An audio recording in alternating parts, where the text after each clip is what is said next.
Oi, gente, boa noite. Eu sou a Música Conceição Sulinha. Eu falo com vocês desde Dourados, Mato Grosso do Sul.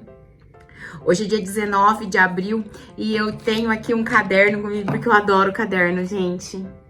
E eu ia falar sobre um assunto que me tocou no coração, mas daí eu fui na missa hoje, dia 19 de abril, é dia de São José. Todo dia 19 é dia de São José. E São José é um santo que a gente diz que é o pai de Jesus na terra. E aí ele tornou possíveis muitas coisas que eram impossíveis para que o nascimento de Jesus acontecesse, para que a vida de Jesus se desenvolvesse e para que Jesus pudesse chegar em todo o caminho que ele precisava fazer de santificação, que é o que ele veio aqui na terra fazer por nós. Então São José ajudou em tudo isso, junto com Santa Maria. Então, ele é tido como o santo dos impossíveis. E aí na missa hoje, a leitura foi a vocação de Paulo, que está em Atos dos Apóstolos, no capítulo 9. Se vocês quiserem ler, é o capítulo 9, do número 1 ao 23. E lá fala sobre Paulo. No começo, Paulo não era Paulo, Paulo era Saulo. E Saulo era um judeu que conhecia muitas coisas. E ele perseguia os cristãos, aqueles novos homens e novas mulheres que seguiam o caminho de Jesus. E na Bíblia, nossa, aqui o caminho está escrito com C maiúsculo, porque a igreja de até então, ela era conhecida como o caminho, porque Jesus veio caminhando com todas as pessoas que seguiam ele. E não tinha uma igreja, não tinha um templo, não tinha um nada. Era o caminho. Então, Saulo, perseguia todos aqueles homens e mulheres que seguiam o caminho. Jesus.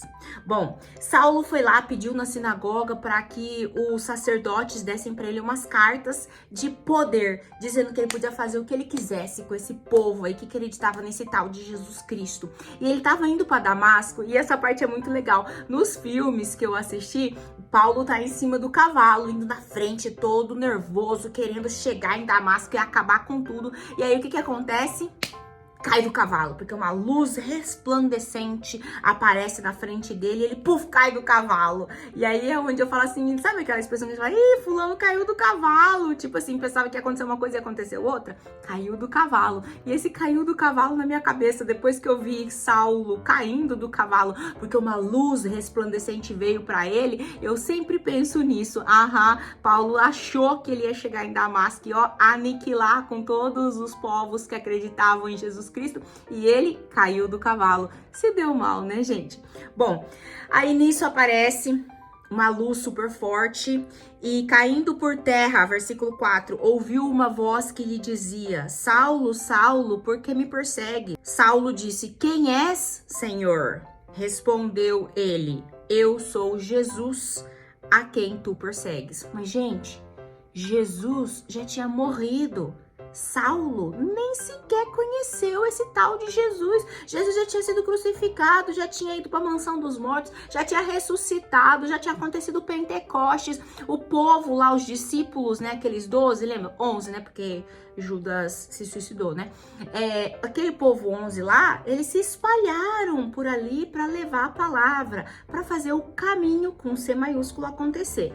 Bom, ele caiu do cavalo, o povo que estava junto com ele pegou ele, carregou, levou até Damasco. Lá em Damasco, quando ele tentou abrir o olho, ele não viu mais nada, ficou 3 dias sem comer e sem beber, até que o Senhor apareceu lá para Ananias. E lá em Ananias, que era um dos profetas, uma das pessoas que ajudava Jesus e Deus e o Espírito Santo, Deus falou bem assim, Ananias! E Ananias respondeu, eis-me aqui, Senhor. O Senhor lhe ordenou, levanta-te e vai à rua direita e pergunta em casa de Judas por um homem de Tarso chamado Saulo. Ele está orando.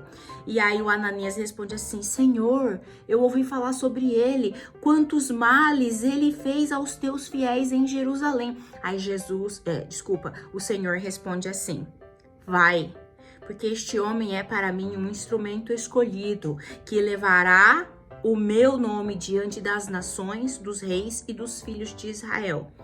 Eu lhe mostrarei tudo o que terá de padecer pelo meu nome. Palavras do Senhor, graças a Deus.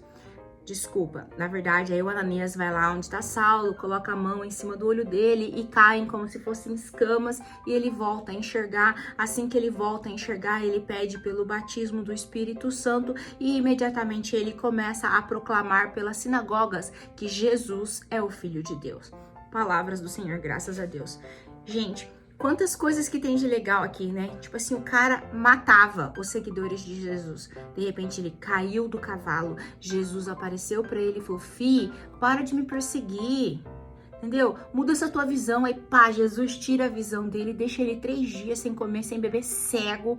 Mas tudo isso por quê, gente? O que eles querem explicar? Lembra que a Bíblia é um super livro de coach e que vem com as coisas de um jeito que é pra gente pensar um pouquinho, entender que são metáforas, são comparações, são jeitos diferentes de falar para fazer com que nós exercitemos a nossa capacidade de pensar, a nossa capacidade de memorizar, a nossa capacidade de ver as coisas por um jeito diferente.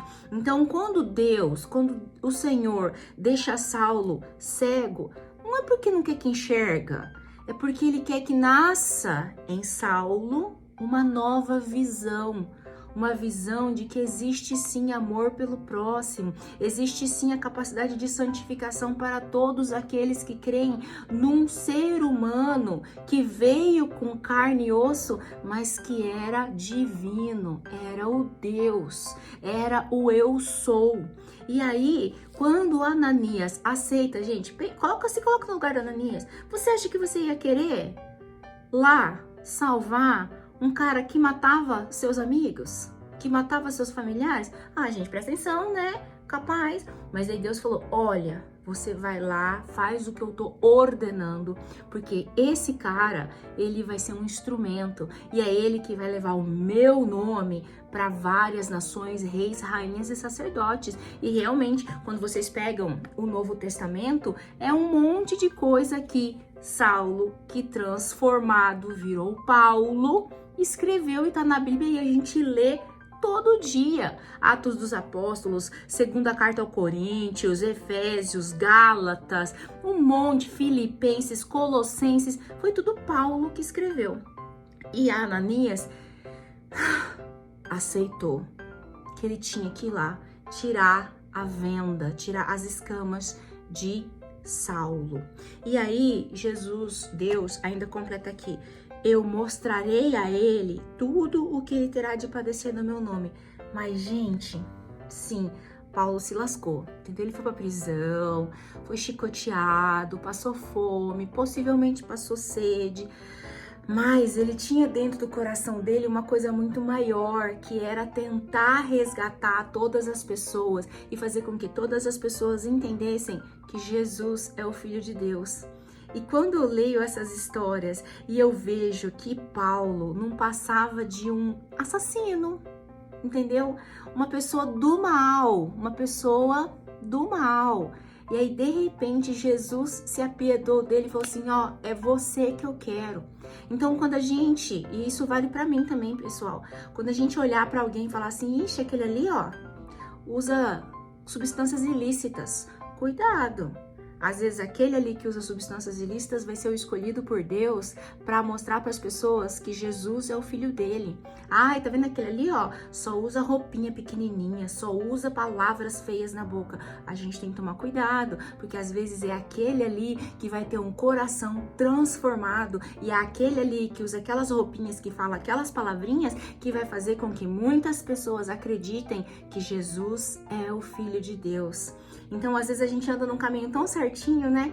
Mas o nosso coração não tá certinho. Então, vamos tentar curar o nosso coração, tentar fazer as coisas diferentes, olhar as coisas de jeito diferente, para que a gente possa deixar de ser Saulo e passar a ser Paulo, e que nós também sejamos como um Paulo, um profeta de Deus, um discípulo de Deus, levando a mensagem de Jesus ser o Filho de Deus para muitas pessoas e ajudar com que muitas pessoas tenham as suas vidas transformadas. E aí eu escutei uma coisa tão bonita essa semana: Deus não melhora a nossa vida, ele transforma. E aí eu sugiro que vocês leiam aquele textinho do Bodas de Caná, quando Maria chega para Jesus e fala assim: filho, o vinho deles acabaram. Aí Jesus responde assim: mulher, e o que eu tenho a ver com isso? Aí ela vai quietinha, fala para os empregados: olha, fazei tudo o que ele vos disser. E aí Jesus transforma as talhas de água no melhor vinho que aquele povo bebeu. Então Deus é isso, Ele não melhora a nossa vida, Ele transforma. Por isso, coloca Ele em primeiro lugar e tenta fazer todas as coisas consagrando os teus planos a Ele, e eu tenho certeza que tudo vai dar certo. Muito obrigada por me ouvirem e tchau!